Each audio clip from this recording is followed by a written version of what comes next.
Бізде зертханалық жұмыстың тақырыбы температуралары әртүрлі суды араластырғандағы жылу мөлшерін салыстыру.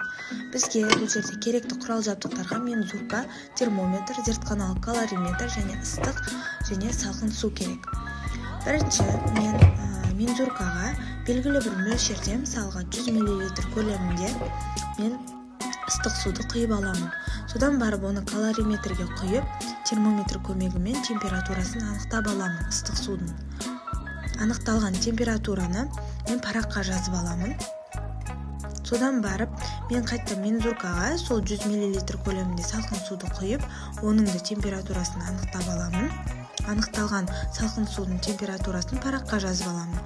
Содан барып ыстық суға оны құйып, яғни қоспа бізде пайда болады салқын су екеуін араластырғанда. Сол екеуінің температурасын өлшеп аламын.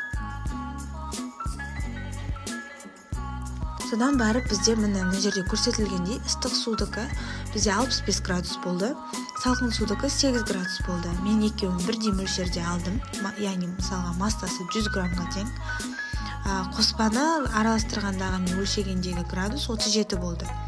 Содан барып мен жылу мөлшері формуласына салдым, яғни Q-тен S көбейтілген M дельта Т деген формулаға салатын боламын.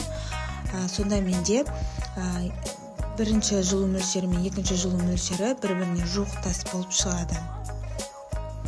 Содан барып мен мысалға қоспаның, яғни ыстық су мен салқын суды араластырған кездегі температураны анықтау үшін мен тетта тен М1 Т1 плюс М2 Т2 бөлінген М2 плюс М1 формуласына саламын. Сонда менде 36-5 градус шықты.